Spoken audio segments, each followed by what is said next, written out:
하나님 말씀 베드로후서 1장 20절 말씀입니다. 베드로후서 1장 20절 21절 함께 봉독하겠습니다.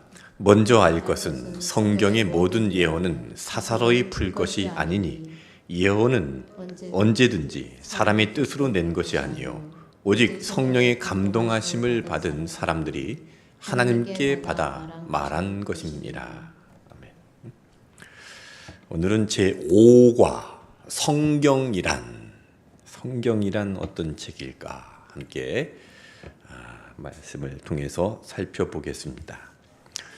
저는 우리 온누리교회 성도들이 성경을 잘 읽고 성경을 잘 해석하고 성경을 잘 묵상해서 성경에 기록된 말씀대로 순종하며 살아가는 교회가 되기를 소망합니다.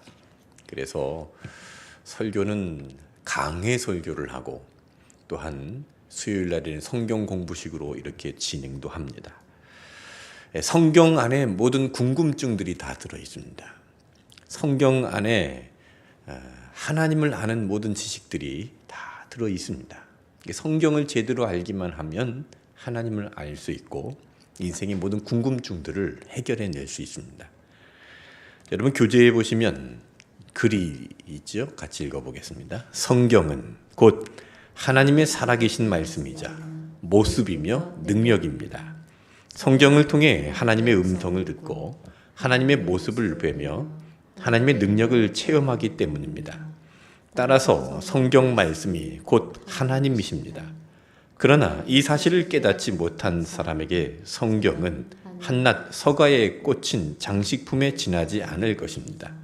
이 과를 공부하면서 우리는 성경이 왜 하나님의 말씀인지 그리고 그 말씀의 능력이 얼마나 위대한지를 알게 될 것입니다. 이번 공부를 통해서 이 성경이 왜 하나님의 말씀인지 그리고 이 말씀이 왜 위대한지를 알게 되시기를 축복합니다. 제가 여러분 앞에 이렇게 설교를 하면서 가르치지만 여러분에게 생각나게 해주시는 분은 성령님이십니다. 성령님께서 여러분에게 깨닫게 해주시고 생각나게 해주시는 은혜가 있기를 축복합니다. 영국의 지도자 간디가 인도의 지도자 간디가 영국으로 유학을 갔습니다. 그리고 성경을 읽다가 나도 예수를 믿어봐야 되겠다 싶어서 교회를 찾아갔습니다. 그런데 그 당시 영국은 인도를 식민지로 다스리고 있었고 인도는 영국의 식민 지배를 받고 있었습니다. 그 인도인들은 영국인들이 볼 때 미개한인들이었고 또 아시아인들이었고 좀 모자란 그런 사람들이라고 생각을 했습니다. 그 간디가 영국 교회에 들어갔는데 환영을 받지 못하고 거기서 인종차별을 겪고 교회를 나오게 됩니다.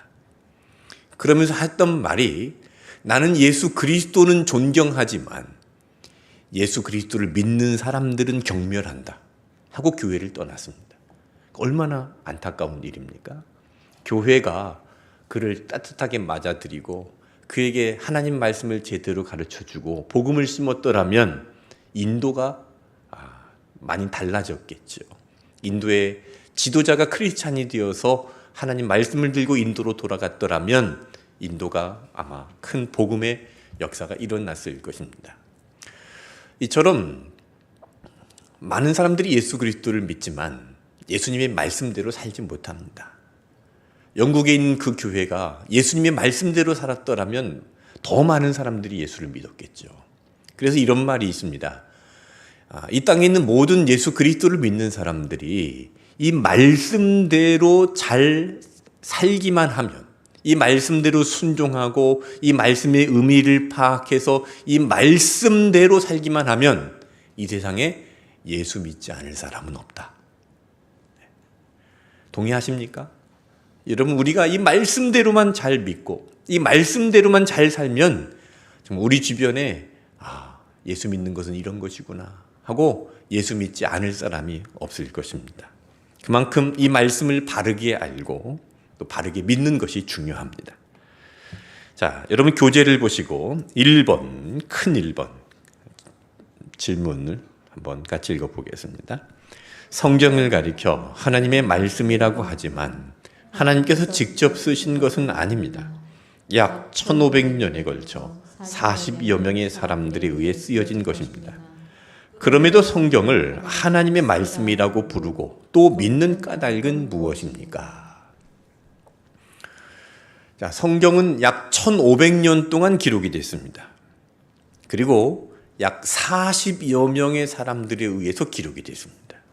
그러니까 사람의 손을 통해서 기록이 됐습니다. 그런데 이 성경을 하나님의 말씀이라고 하는 이유가 무엇일까?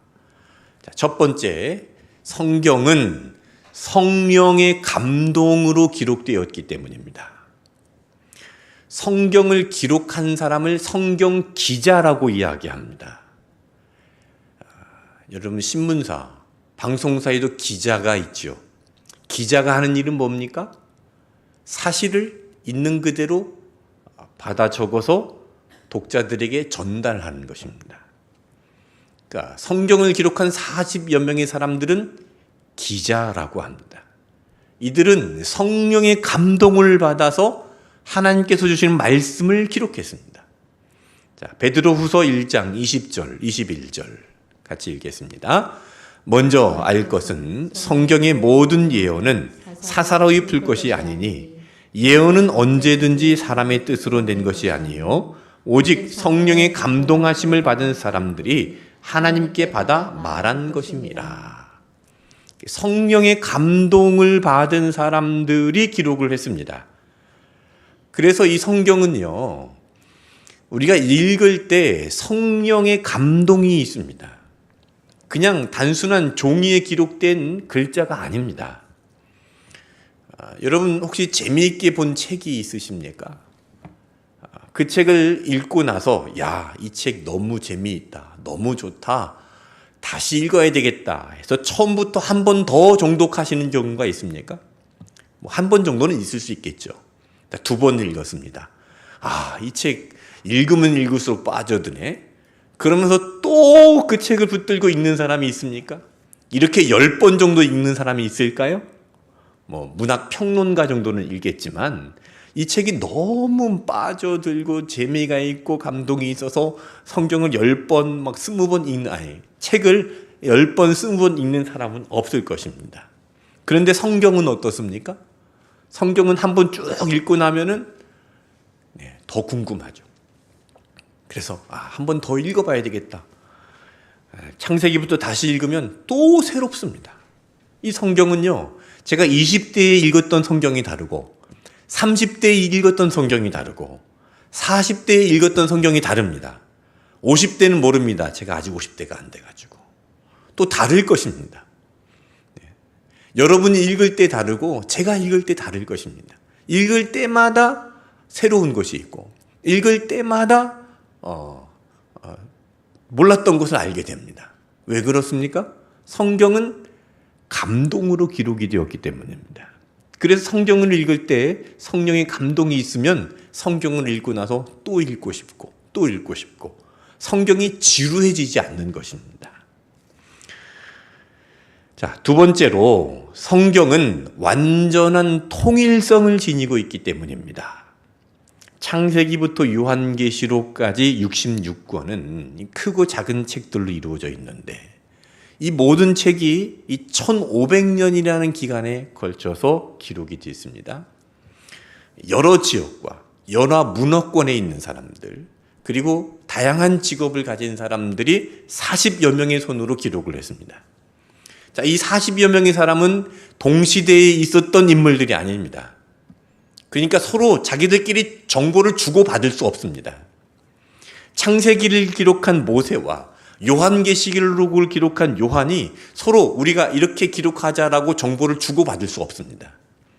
성경이 기록한 이 시대는 1500년에 걸쳐서 40여 명의 다양한 사람들이 기록을 했습니다. 그런데 창세기부터 요한계시록까지 일관성 있게 주장하고 있는 것은 예수 그리스도를 믿으면 구원을 받는다입니다. 그러니까 완벽한 통일성을 가지고 있죠. 이건 우연히 이렇게 기록될 것은 불가능합니다. 성령의 감동으로 기록이 되어 있고 하나님께서 의도를 가지고 그 성경 기자들에게 성령의 감동을 주셔서 기록한 책이기 때문에 이런 통일성을 가지고 있습니다. 만약에 이런 통일성이 없다면 성경이 모순투성이가 되었을 것입니다. 성경이 모순투성이가 되었다면 아마 성경은 폐기 처분됐을 겁니다. 성경에 비판적인 사람들이 성경의 모순들을 다 드러내서 성경은 이건 가짜다. 이거는 있을 수 있는 일이 아니다. 이거는 다 이제 짜집기 한 것이다. 그걸 다 찾아내 가지고 성경은 벌써 폐기 처분이 됐을 것입니다. 그런데 성경은 지난 2000년 동안 많은 사람들에게 읽혀졌고 많은 사람들에게 감동을 주고 많은 생명을 살려낸 책이 되었습니다. 그래서 하나님의 말씀인 것입니다. 자, 세 번째로 성경은 시간과 공간을 초월한 모두를 위한 말씀입니다. 성경이 기록될 때 그때는 거기에 있던 사람들을 위한 하나님의 말씀이죠. 모세오경이 기록될 때는 이스라엘 백성들, 거기에 있던 그 시대에 살았던 사람들을 위해서 기록했죠. 그런데 그 시대에 살았던 사람들만을 위해서 기록한 것은 아닙니다. 이게 시간과 공간을 초월해서 오늘 이 자리에서 우리가 말씀을 들을 때 이 말씀을 통해서 새로운 생명을 얻는 겁니다. 예를 들어서 베드로가 예수님을 3번 부인하고 도망가면서 통곡을 하고 울었습니다. 여러분, 그 장면의 말씀을 들으면서 눈물이 나는 이유는 뭡니까? 내 마음이 통곡이 되는 이유가 뭐죠? 베드로가 통곡했는데 왜 내가 통곡을 합니까? 그 말씀은 베드로를 향한 말씀이, 베드로의 일을 기록한 말씀이지만 그때 그 시간, 그 장소를 초월해서 모두를 위한 말씀. 2000년이 지난 지금 나에게 하시는 말씀. 내 사건에 일어난 말씀이기 때문에 내가 그 말씀을 읽으면서 내 안에 예수님을 부인하고 제대로 신앙생활하지 않았던 그 마음들이 이제 통곡이 되고 내 마음을 추스릴 수 있게 된다는 말씀입니다. 그러니까 요한복음 그리고 복음서에 있는 모든 말씀들이 제자들에게 하신 말씀이지만 이 제자들, 공동체인데 이 제자들을 넘어서 오늘날 교회에 주신 말씀입니다. 그래서 이 말씀이 하나님의 말씀이라고 불리는 겁니다. 자, 정리하겠습니다. 첫 번째, 성경은 성령의 감동으로 기록되었기 때문에 하나님의 말씀입니다. 두 번째, 성경은 완전한 통일성을 가지고 있기 때문에 하나님의 말씀입니다. 세 번째, 성경은 시간과 공간을 초월해서 모두를 위한 말씀이기 때문에 하나님의 말씀이라는 것입니다. 자, 큰 2번을 보겠습니다. 하나님께서 우리에게 주신 성경을 주신 목적은 무엇입니까? 총론과 강론이 있는데 이 총론을 먼저 보겠습니다. 요한복음 20장 30절 31절 읽어보겠습니다. 예수께서 제자들 앞에서 이 책을 기록되지 아니한 다른 표적도 많이 행하셨으나 오직 이것을 기록함은 너희로 예수께서 하나님의 아들 그리스도이심을 믿게 하려 하며 또 너희로 믿고 그 이름을 힘입어 생명을 얻게 하려 함이니라. 네, 성경은 분명한 목적을 가지고 있습니다. 예수 그리스도를 믿어서 생명을 얻게 하려 합니다. 예수 그리스도가 무슨 뜻이죠? 예수는 이름이고 그리스도는 직분이라고 말씀드렸습니다. 예수는 구원자라는 뜻이고 그리스도는 메시아라는 뜻입니다. 예수 그리스도라는 것은 예수님이 메시아가 되신다. 예수님이 하나님의 아들이 되신다 뜻인데 예수 그리스도를 믿게 하는 책이 바로 성경이라는 겁니다. 2000년 전에 이 땅에 오신 그분이 하나님의 아들이시고 그분이 메시아이고 그분이 우리를 구원하신 분이다 하는 것을 믿게 하는 목적을 가지고 성경에 기록이 되어 있는 겁니다. 그리고 그것을 믿어서 무엇을 얻게 한다고요? 생명. 이 생명은 영원한 생명을 말하는 겁니다. 그래서 성경의 목적은 구원입니다.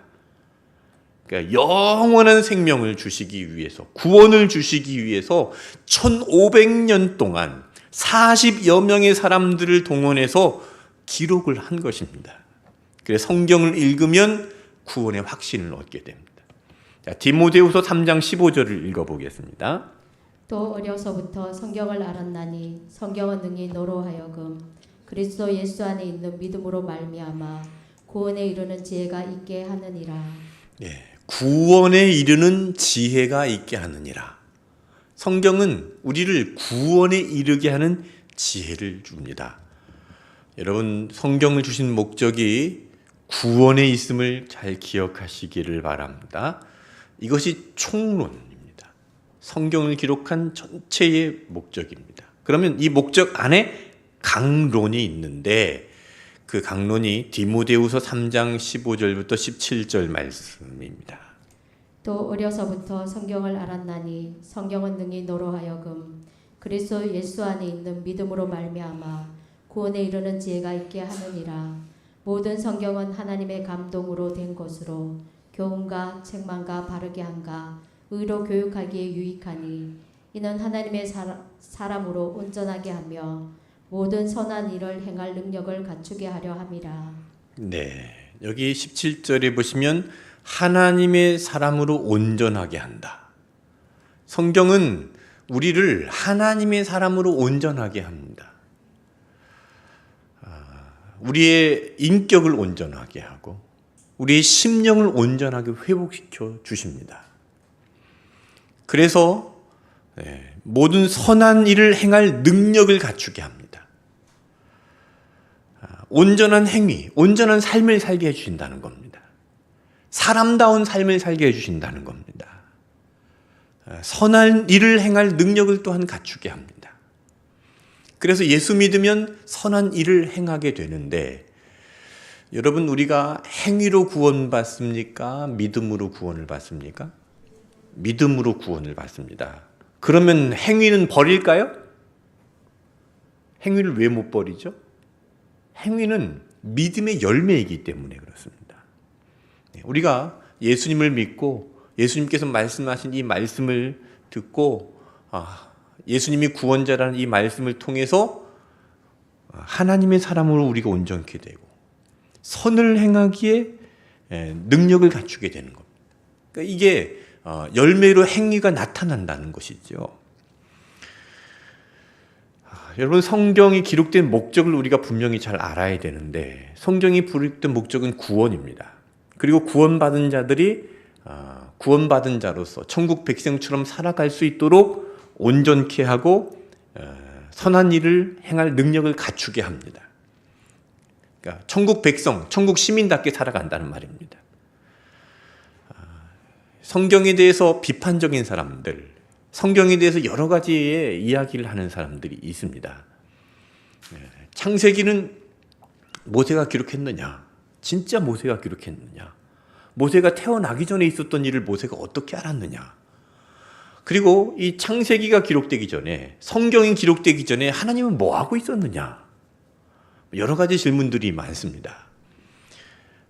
그래서 마틴 루터가 그랬나요? 이제 성경 공부를 하다가 어떤 신자가 하나님이 천지를 창조하기 전에는 무슨 일을 하셨죠? 그러니까 마틴 루터가 했던 말이 당신 같은 사람을 위해서 지옥을 만들었어 그랬답니다.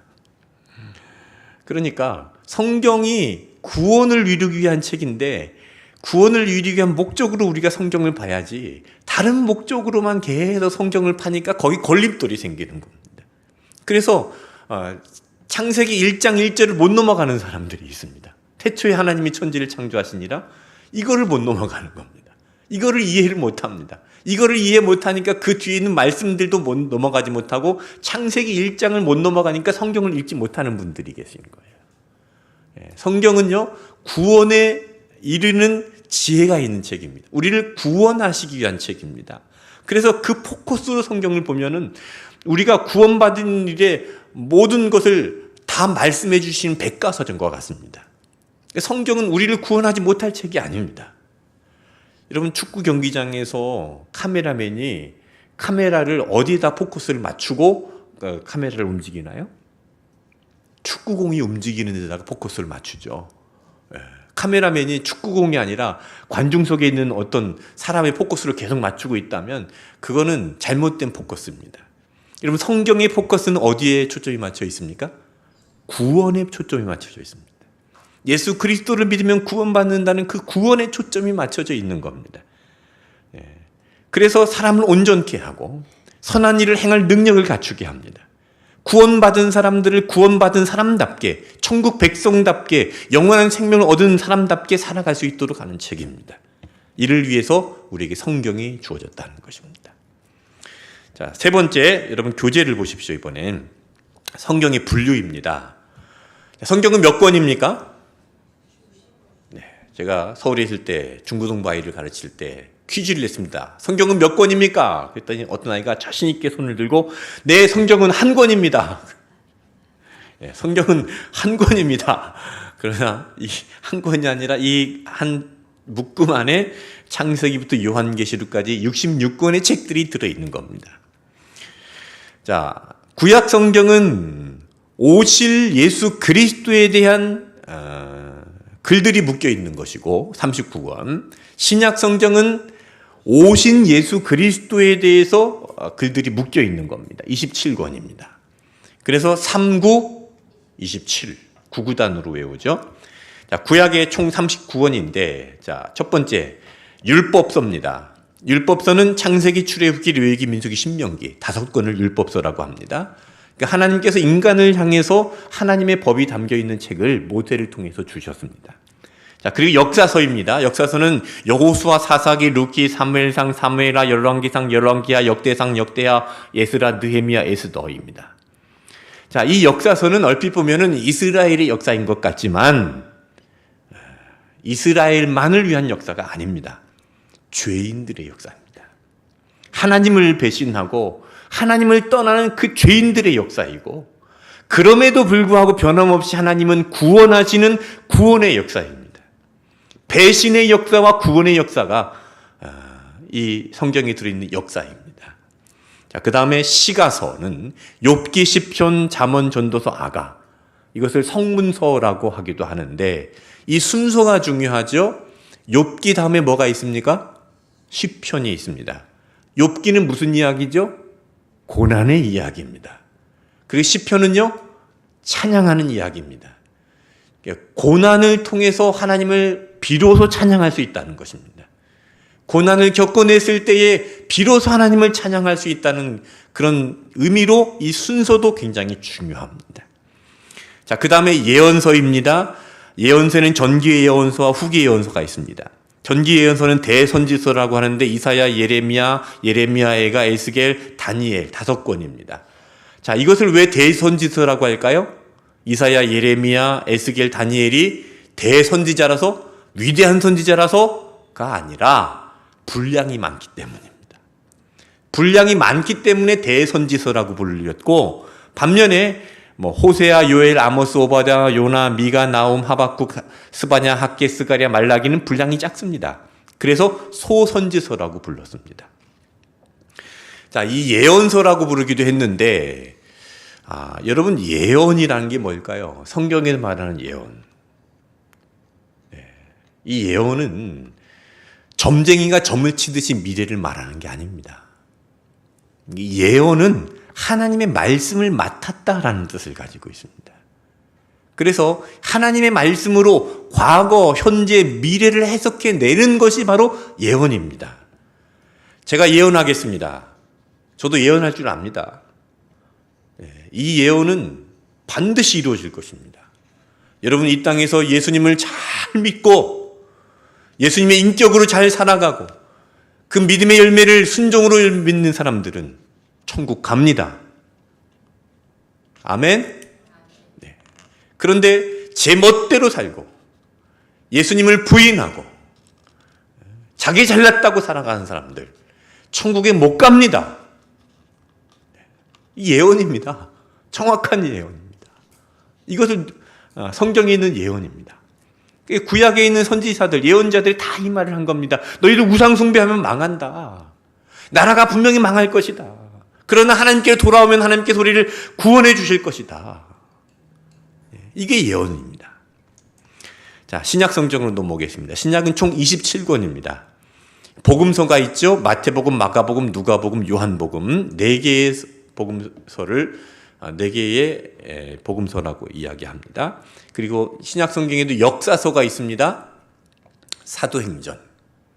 사도행전은 사도들의 행적을 기록한 역사서, 초대 교회의 역사를 기록한 역사서입니다. 자, 그리고 사도행전이 끝나고 나서 바로 이어지는 것이 이제 서신서인데, 이 서신서는 짧은 편지의 형태로 기록되었기 때문에 서신서라고 부릅니다.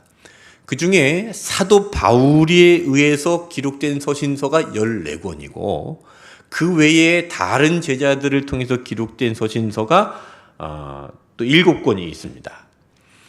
자, 바울을 통해서 기록된 서신을 바울 서신이라고 하고 바울 외에 다른 제자들을 통해서 기록된 서신을 이제 공동 서신이라고 합니다. 바울 서신이 뭡니까? 여러분 교재에 보시면 로마서, 고린도전서, 고린도후서, 갈라디아서, 에베소서, 빌립보서, 골로새서, 데살로니가 전서, 데살로니가 후서, 디모데전서, 디모데후서, 디도서, 빌레몬서, 히브리서. 히브리서는 논란이 많지만 어떤 히브리서까지 해서 14권이라고 보는 경우가 많습니다. 자, 이것은요. 자, 로마서는 어디다 보낸 편지예요? 로마 교회에 보낸 편지입니다. 고린도전서는요? 고린도 교회에 보낸 편지입니다. 갈라디아서는요? 갈라디아에. 이 책의 제목이 수신자에 있습니다. 그리고 디모데전서는요? 사람 이름이죠, 디모데. 디모데라는 사람에게 보낸 편지입니다. 그러니까 바울 서신의 특징은 제목이 수신자에 따라서 그 이름이 정해졌습니다. 그런데 공동서신, 야고보서, 베드로전후서, 요한 1, 2, 3서, 유다서는요 수신자가 아니라 발신자의 이름을 제목으로 했다는 점이 좀 다른 것입니다. 자, 그리고 마지막에 있는 책이 예언서, 요한계시록입니다. 이 예언서에 대해서는 나중에 기회가 되면 길게 자세하게 설명을 드리겠습니다. 예언서, 요한계시록은 무서운 책이 아닙니다. 하나님께서 우리를 사랑하신다라는 책입니다. 자, 여러분 교재를 다시 보시고요. 이 말씀의 특징들은 무엇입니까? 라고 했죠. 자, 요한복음 6장 68절을 읽겠습니다. 시몬 베드로가 대답하되 주여 영생의 말씀이 주께 있사오니 우리가 누구에게로 가오리이까? 네, 영생의 말씀이라는 겁니다. 자, 이 말씀이 왜 영생의 말씀일까? 이 성경이 왜 영생의 말씀일까요? 이것은 영생하시는 분의 말씀이기 때문에 영생의 말씀입니다. 예를 들어서 대통령이 하는 말은 누구의 말이죠? 대통령의 말입니다. 이번에 영일만 앞바다에서 석유가 나온다고 발표를 했습니다. 누가요? 대통령이 발표를 했습니다. 그러니까 이거는 누구의 말입니까? 대통령의 말이고 그만큼 중요한 말입니다. 제가 아무리 이야기해도 중요한 말이 되지 않습니다.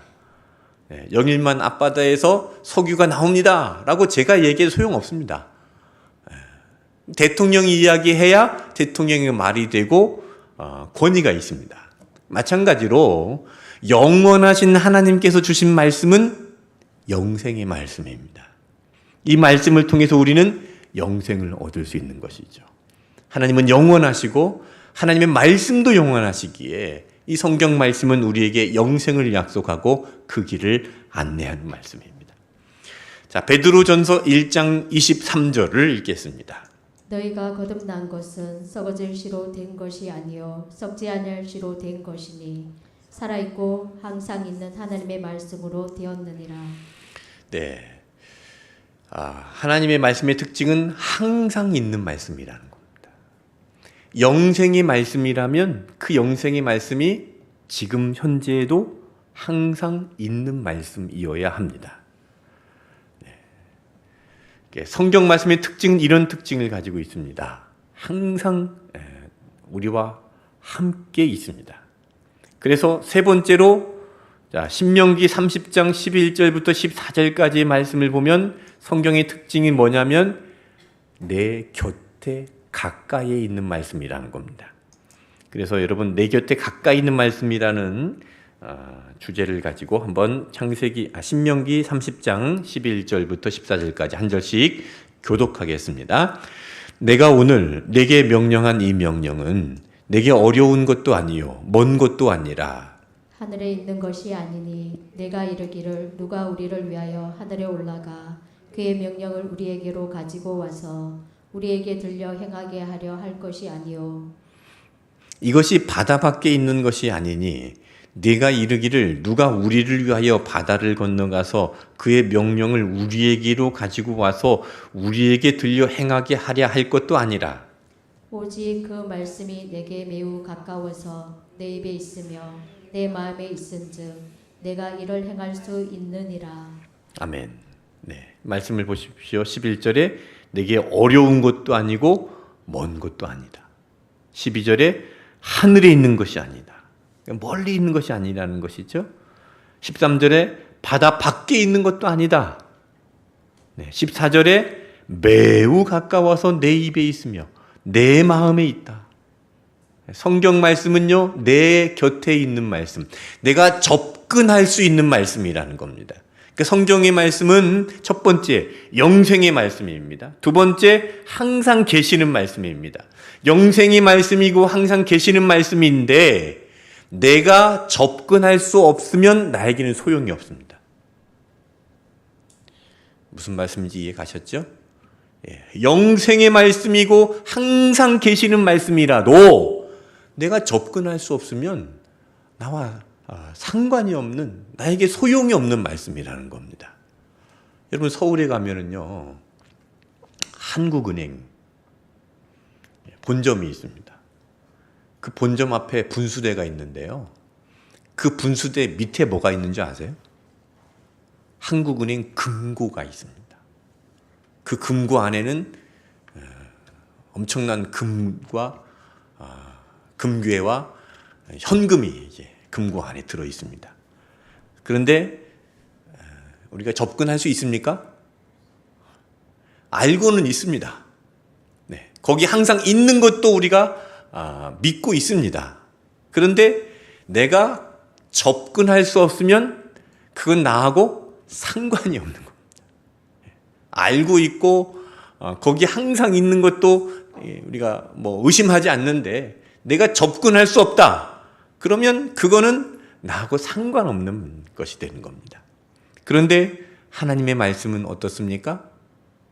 내가 접근할 수 없는 것이 아니라 11절 말씀에 내게 어려운 것도 아니고 먼 것도 아니요, 12절에 하늘에 있는 것도 아니요, 13절에 이것이 바다 밖에 있는 것도 아니요, 14절 말씀 같이 읽겠습니다. 오직 그 말씀이 내게 매우 가까워서 내 입에 있으며 내 마음에 있은즉 내가 이를 행할 수 있느니라. 여러분 하나님의 말씀은 가까이에 있습니다. 매우 가까이에 있습니다. 그래서 우리가 하나님 말씀을 묵상하고 말씀 속에서 이 말씀을 적용하는 그런 살아있는 말씀이 되었습니다. 자, 누가복음 1장 34절부터 37절 말씀도 한 절씩 교독해서 읽겠습니다. 마리아가 천사에게 말하되 나는 남자를 알지 못하니 어찌 이 일이 있으리이까? 천사가 대답하여 이르되 성령이 내게 임하시고 지극히 높으신 이의 능력이 너를 덮으시리니 이러므로 나실 바 거룩한 이는 하나님의 아들이라 일컬어지리라. 보라, 내 친족 엘리사벳도 늙어서 아들을 배웠느니라. 본래 임신하지 못한다고 알려진 이가 이미 6달이 되었나니. 대저 하나님의 모든 말씀은 능하지 못하심이 없느니라. 네, 하나님의 말씀은 능하지 못하심이 없는 말씀입니다. 네. 마리아가 처녀의 몸으로 예수님을 임신하게 되었죠. 인간의 능력으로는 불가능합니다. 그러나 천사가 나타나서 가르쳐 주는 거죠. 하나님의 모든 말씀은 능하지 못하심이 없느니라. 불가능이 없다라는 말씀입니다. 여러분, 하나님의 말씀이 내 안에 있을 때 내 삶에 하나님의 역사가 일어납니다. 이것을 수소와 풍선으로 비유할 수 있는데, 수소는 어떻습니까? 수소는 공기보다 가볍습니다. 위로 올라갑니다. 그래서 이 수소를 만들어서 탱크에다 집어넣어서 이제 보관을 합니다. 그러다가 풍선을 가지고 이 풍선에다가 수소를 집어넣으면 풍선 안에 뭐가 들어갑니까? 수소가 들어가죠. 그리고 이 풍선을 놔두면은 풍선은 위로 올라갑니다. 풍선이 가벼워서 위로 올라가는 게 아닙니다. 풍선이 수소를 품고 있기 때문에 올라가는 겁니다. 수소는 땅에 머물러 있지 않습니다. 하늘로 올라가는 성질을 가지고 있습니다. 그 성질을 가지고 있는 수소를 품고 있기 때문에 풍선이 올라가는 겁니다. 그럼 마찬가지로 나는 아무 능력이 없지만 능하지 못하심이 없는 하나님의 말씀이 내 안에 들어올 때 내가 능력 있는 삶을 살아가게 된다는 말씀입니다. 하나님의 말씀은 소멸되지 않습니다. 내 안에서 살아 역사할 때 나를 움직이고 나를 통해서 하나님께서 하시고자 하시는 일을 나타내시는 겁니다. 하나님의 말씀은 능하지 못하심이 없는 말씀입니다. 사도행전 19장 20절을 읽겠습니다. 이와 같이 주의 말씀이 힘이 있어 흥왕하여 세력을 얻으니라. 이게 사도행전에 계속해서 반복되고 있는 말씀이죠. 사도행전에 있는 교회들이 부흥할 때마다 말씀이 힘이 있어 흥왕하여 세력을 얻으니라. 교회의 부흥의 능력은 말씀에 있습니다. 이 말씀은 언제나 힘이 있고 흥왕하여 세력을 확장시켜 나갑니다. 저는 우리 온누리 교회가 이 말씀을 제대로 알고 이 말씀에 있는 내용을 내 안에 온전히 품음으로 말미암아 이 말씀이 힘이 있어서 이 말씀이 세력을 확장해서 교회가 부흥하는 역사가 일어나기를 축복합니다. 자, 사무엘하 7장 28절 같이 읽겠습니다. 주 여호와여 오직 주는 하나님이시며 주의 말씀들이 참되시니이다. 주께서 이 좋은 것을 주의 종에게 말씀하셨사오니. 네, 하나님의 말씀은 참되신 말씀, 좋으신 말씀이라는 겁니다. 참되신 말씀이기 때문에 우리를 참되게 이끌어 주십니다. 우리를 회복시켜 주십니다. 마치 거울과 같이 우리를 참된 사람으로 보게 하십니다. 여러분, 거울을 자주 보면 얼굴이 예뻐지죠? 네. 거울을 자주 보면 얼굴이 예뻐진답니다. 그만큼 내 얼굴을 관리를 하기 때문입니다. 거울을 여러분 자주 보십시오. 네. 거울을 자주 보면 내 모습을 보게 되고 내 모습을 봄으로 인해서 내가 가꾸는 어떤 작업을 하게 되는 겁니다. 자, 그것을 히브리서 4장 12절 13절에서 말씀합니다. 같이 읽어보겠습니다. 하나님의 말씀은 살아있고 활력이 있어 좌우의 날선 어떤 검보다도 예리하여 혼과 영과 및 간절과 골수를 찔러 쪼개기까지 하며 또 마음의 생각과 뜻을 판단하나니 지으신 것이 하나도 그 앞에 나타나지 않음이 없고 우리의 결산을 받으실 이의 눈앞에 만물이 벌거벗은 것 같이 드러나느니라. 자, 여러분 그 말씀에 보시면 12절의 중간에 혼 동그라미를 치세요. 혼 영도 동그라미를 쳐보십시오. 관절 골수도 동그라미를 쳐보십시오. 마음의 생각도 동그라미를 쳐보십시오. 마음의 뜻도 동그라미를 쳐보십시오. 자, 이것의 공통점이 뭘까요? 이것의 공통점이 뭡니까? 우리 눈으로 보이지 않는다는 겁니다. 나타나지 않는다는 거예요. 네. 그렇게 이렇게 안 보이는 것을요, 어떻게 하십니까? 하나님의 말씀은 살아있어서 13절 후반절에 하나님의 눈앞에 만물이 벌거벗은 것 같이 드러나게 하신다는 겁니다. 그러니까 성경을 통해서 내가 벌거벗은 것처럼 내 혼과 영과 관절과 골수와 내 생각과 내 뜻들이 다 드러난다는 겁니다. 그러니까 성경을 읽으면 내 자신을 보게 됩니다. 지금까지 보지 못했던 것들을 보게 됩니다. 나도 지금까지 알지 못했던 것을 알게 됩니다. 그러므로 인해서 제가 말씀드린 것처럼 거울을 보면 자꾸 보면서 내가 어떤 부분에 수정해야 될 것, 교정해야 될 것이 보이고 그것을 고치는 것처럼 나를 가꾸어 가는 것입니다. 여러분 거울을 매일 보듯이 성경을 매일 보셔야 됩니다.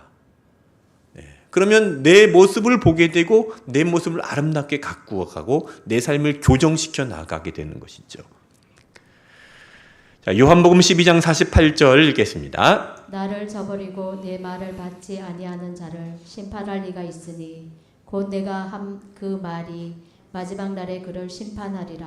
네, 하나님의 말씀은 심판하시는 말씀입니다. 하나님께서는 말씀대로 심판하십니다. 우리나라 법정에서는 판사들이 우리나라의 법을 기준으로 판결을 내립니다. 네. 판사는 이 법을 기준으로 이 법에 정한 대로 판결을 내립니다. 그래서 유죄, 무죄라고 판결을 내리죠. 하나님 앞에서는요, 하나님께서 우리에게 주신 이 말씀을 기준으로 심판하십니다. 그래서 유죄, 무죄는 이 세상의 법에 따라서 유죄, 무죄가 아니라 하나님께서 하신 이 말씀에 기록된 대로 무죄라고 판결을 내리시는데, 이 말씀의 창세기부터 요한계시록까지 일관성 있게 주장하고 있는 것이 뭐라 그랬죠? 예수 그리스도를 믿으면 구원을 받는다. 그래서 우리가 이 땅에서 예수 그리스도를 믿으면 구원을 받는다. 이 말씀대로 예수 그리스도를 믿었기 때문에 하나님 앞에 갔을 때는 하나님께서 하신 이 말씀대로 심판을 하신 겁니다. 네가 예수 그리스도를 믿었기에 무죄라고 우리를 정죄하지 않으신다는 겁니다. 우리를 구원하신다는 것입니다. 여러분, 그래서 우리 살아갈 때 말씀을 기준 삼아 살아가야 됩니다. 늘 이 말씀을 마음에 간직하고 삶에 적용하고 이 말씀의 능력으로 살아갈 때 우리 삶이 천국의 삶처럼 풍성한 삶을 살아가게 될 줄로 믿습니다. 자, 교재에 보시면 5번입니다. 요한복음 1장 1절부터 3절, 14절, 그리고 요한 1서 1장 1절, 2절, 요한계시록 19장 13절에 의하면 이 말씀은 여러분 유인물에 기록을 못했습니다. 너무 분량이 많아가지고, 자, 여기 보면 인간이 말씀이 인간의 육신을 입고 오신 분이 예수 그리스도이심을 말씀하고 있습니다. 예수님께서 바로 말씀이시며 말씀이 곧 예수님이십니다. 이 말씀에 의해 구체적으로 어떤 능력들이 나타났는가, 예수님의 말씀을 통해서 어떤 능력들이 나타났는가, 그것을 살펴보겠습니다. 마태복음 4장 18절에서 22절 한 절씩 교독하겠습니다. 갈릴리 해변에 다니시다가 두 형제 곧 베드로라 하는 시몬과 그의 형제 안드레가 바다에 금을 던지는 것을 보시니 그들은 어부라. 말씀하시되 나를 따라오라. 내가 너희를 사람을 낚는 어부가 되게 하리라 하시니 그들이 곧 그물을 버려두고 예수를 따르니라. 거기서 더 가시다가 다른 두 형제 곧 세베대의 아들 야고보와 그의 형제 요한이 그의 아버지 세베대와 함께 배에서 금을 깁는 것을 보시고 부르시니 그들이 곧 배와 아버지를 버려두고 예수를 따르니라. 자, 이 말씀은 갈릴리 바다에서 예수님께서 제자들을 부르시는 장면입니다. 여기서 4명을 부르셨습니다. 예수님께서 그들을 부르실 때 뭐라고 하셨습니까? 19절에 나를 따라오라 그랬습니다. 여기서 예수님께서 내가 월급을 얼마 줄 테니까 나를 따라와라 했습니까? 너 연봉 얼마 받냐 지금? 그 물고기 잡으면서 지금 연봉 1년에 얼마나 되냐? 내가 그 이상을 줄게, 날 따라와라. 그랬나요? 아니죠. 아니면 내가 나중에 너 높은 자리에 앉아줄게. 그리고 따라오라 그랬습니까? 아닙니다. 근데 예수님께서 따라오라 하니까 제자들이 따라갔습니다. 그 예수님의 말씀을 듣고 따라간 제자들도 대단하지만 더 대단하고 능력 있는 것은 뭡니까? 그들을 따라오게 한 예수님의 말씀이라는 겁니다. 그러니까 예수님의 말씀이 그들을 부르는 능력을 가지고 있었다는 겁니다. 우리가 사도행전 강의를 통해 살펴봤죠. 사도 바울이 다메섹으로 가는 도중에 예수님께서 사도 바울을 부르십니다. 사울아, 사울아, 네가 왜 나를 박해하느냐? 그 자리에서 이 바울은 완전히 고꾸라졌습니다. 예수님께서는 그런 부르시는 능력, 예수님의 말씀에는 부르시는 능력이 있다는 것입니다. 여러분, 우리는 어떻습니까? 여러분, 우리가 지혜로워서 먼저 예수님을 찾은 게 아닙니다. 내가 똑똑해서 내 힘으로 내가 예수님을 찾은 게 아닙니다. 그래서 제가 목사가 된 게 아니고 여러분이 이 자리에 있는 게 아닙니다. 예수님께서 부르시는 능력이 있기 때문에 예수님의 말씀이 우리를 이곳으로 인도한 줄로 믿습니다. 이 사실을 깨닫고 예수님의 부르심에 더욱 겸손히 귀를 기울일 때 우리는 더 깊은 부르심의 음성을 들을 수 있는 것입니다. 마가복음 1장 40절, 42절을 읽어보겠습니다. 한 나병 환자가 예수께 와서 꿇어 엎드려 간구하여 이르되 원하시면 저를 깨끗게 하실 수 있나이다. 예수께서 불쌍히 여기사 손을 내밀어 그에게 대시며 이르시되 내가 원하노니 깨끗함을 받으라 하시니 곧 나병이 그 사람에게서 떠나가고 깨끗하여 진지라. 자, 예수님의 말씀은 치유하는 능력이 있습니다. 나병 환자에게 깨끗함을 받으라 하니까 그 순간 그의 썩어져가는 몸이 깨끗하게 되었습니다. 예수님의 말씀이 치유하는 능력이 있기 때문입니다. 여러분, 지금도 이 말씀은 동일합니다. 이 말씀은 모든 사람에게 주신 말씀입니다. 그 시간과 공간을 초월해서 오늘 지금 이 시대를 살고 있는 우리들에게도 주신 말씀입니다. 말씀은 우리의 몸과 마음을 치유하고 우리의 상처와 아픔을 치유하는 능력이 있습니다. 이 능력이 예수님 말씀 안에 있음을 믿으십니까? 여러분, 많은 사례들이 있죠. 저도요, 그런 일들을 많이 경험해 봤는데, 제가 부목사로 서울에 있을 때는요, 교회가 역사가 있는 교회였기 때문에 봄 신방, 가을 신방이 정기적으로 있었습니다. 그러니까 봄 신방이 되면은 거의 한 200가정 정도를 신방을 합니다. 각 가정들마다. 그리고 가을에 또 신방을 합니다. 그 교회는 신방하다가 1년이 다 지나갑니다. 부목사가 하는 일은 거의 신방하는 일입니다. 이 봄 신방이 되면 구역장들이 각 가정들마다 전화를 돌리죠. 이번에 봄 신방이니까 신방 받아. 어느 구역의 구역장이 전화를 돌리다가 어느 세댁 아기가 있는 집에 전화를 해서 신방 받아. 그러니까 이분이 신방 이번엔 받기 힘들고 좀 상황이 안 좋으니까 다음에 신방 받을게요. 구역장이 아니야, 이번에 보면 꼭 받아야 돼. 그러면서 막 강제로 이제 신방을 받았습니다. 신방을 갔더니 이분이 신방을 안 받았던 이유가 눈병이 나가지고 안대를 하고 있어요. 아기까지 있죠. 그러니까 신방을 받기엔 너무 사정이 좀 안 좋은 겁니다. 그래서 이제 기도하면서 정말 하나님 간절히 기도했습니다. 눈병을 좀 치유해 주십시오. 그래서 이분이 믿음을 회복하고 삶을 좀 회복했으면 좋겠습니다. 눈병이 나았을까요? 안 나았을까요? 안 나았으면 제가 이런 말을 못하죠. 아니, 그 자리에서 눈병이 나은 겁니다. 그랬더니 이분이요, 믿음이 좋아졌어요. 신방을 안 받겠다 했던 이분이 눈병이 갑자기 뭐 개선이 되니까 그 다음부터는요, 신방을 다 따라다니는 겁니다. 다른 집들도. 그날 신방을 그렇게 따라다니면서 그 뒤로 믿음이 좋아진 거예요. 여러분, 이런 병고침의 이유가 나타나는 이유가 뭡니까? 병고침의 기적이 나타나는 이유가 뭐죠? 기적을 위한 기적이 아닙니다. 예수 그리스도를 믿는 믿음이 더해지기 위해서, 예수 그리스도를 구주로 믿고 구원받는 일이 일어나기 위해서 이런 일들도 일어난다는 것입니다. 목적은 믿음입니다.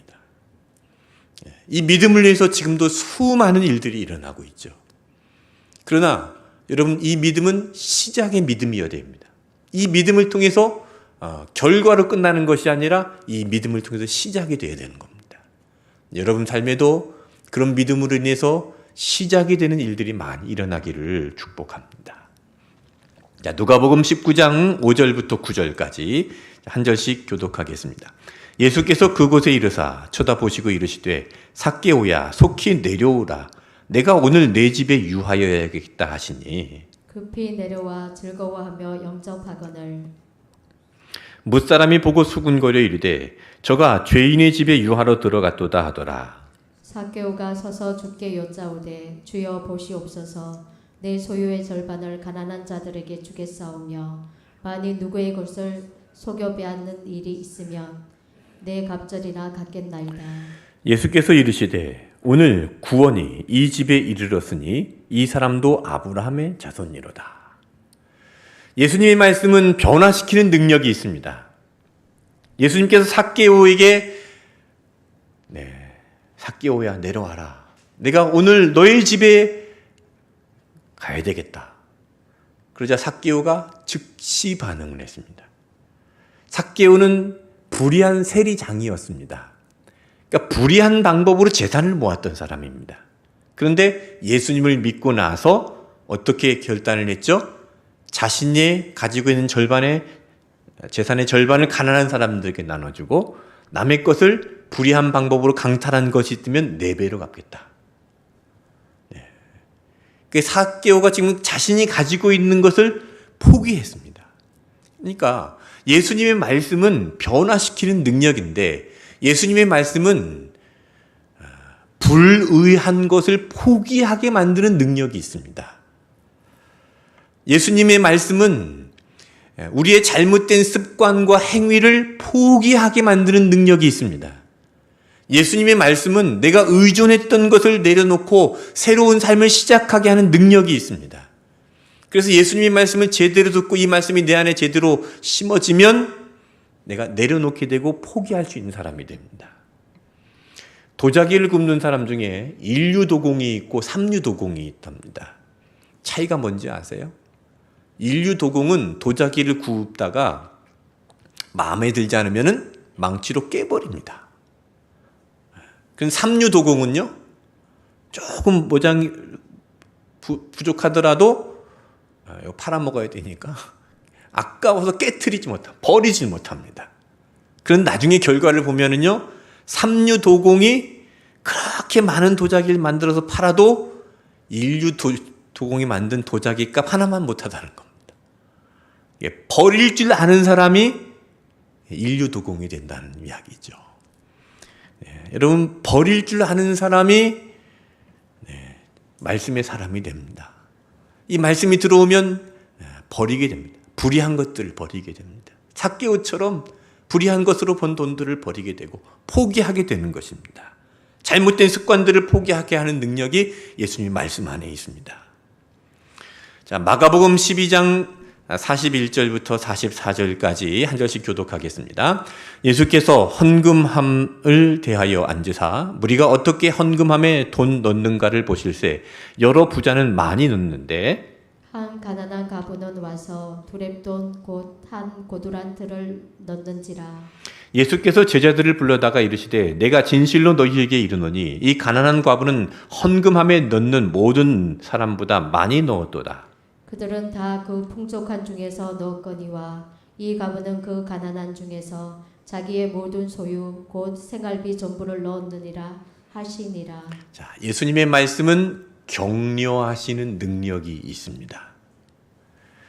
자, 과부가 헌금한 렙돈이라는 것은 당시에 사용하던 화폐 중에서 가장 작은 단위의 화폐입니다. 그러니까 2렙돈은 아주 적은 금액인데 우리나라 돈으로 비유하면 200원, 동전 2개, 200원을 헌금했습니다. 그런데 그렇게 작은 금액을 헌금한 여인에게 예수님께서 뭐라고 격려하셨습니까? 네가 최고다. 격려하셨습니다. 예수님으로부터 이런 말씀을 들은 여인이 힘과 용기를 얻었죠. 예수님은요, 우리의 작은 헌신과 노력을 귀하게 여기시고 격려하십니다. 그래서 예수님의 말씀을 들으면 힘을 얻고 격려를 받고 우리가 용기를 얻습니다. 다시 일어설 용기를 얻는 것입니다. 예수님의 말씀을 잘 묵상하시기를 바랍니다. 마태복음 4장 8절부터 11절 한 절씩 교독하겠습니다. 마귀가 또 그를 데리고 지극히 높은 산으로 가서 천하만국과 그 영광을 보여 이르되 만일 내게 엎드려 경배하면 이 모든 것을 내게 주리라. 이에 예수께서 말씀하시되 사탄아 물러가라 기록되었으되 주 너희 하나님께 경배하고 다만 그를 섬기라 하였느니라. 이에 마귀는 예수를 떠나고 천사들이 나와서 수종드니라. 예수님의 말씀은 마귀를 물리치는 능력이 있습니다. 예수님께서 마귀를 물리치실 때 신명기에 있는 말씀을 인용하셨습니다. 기록된 말씀을 인용하시면서 마귀를 물리치셨습니다. 마귀는 언제나 말씀의 능력을 이기지 못합니다. 왜요? 이 말씀이 곧 하나님이시기 때문에 그렇습니다. 욥기서를 보십시오. 하나님께서 욥을 단련하실 때 무엇을 사용하십니까? 마귀를, 사탄을 사용하십니다. 하나님께서는 사탄, 마귀까지도 주관하시는 분이십니다. 예, 하나님의 말씀은 온 인류와 역사의 만물의 주관자이시기 때문에 그 말씀을 이길 수 있는 것은 이 세상에 존재하지 않습니다. 아무리 마귀의 시험이라 할지라도 하나님의 뜻 안에서 있기 때문에 그것 또한 하나님의 도구가 될 수 있는 겁니다.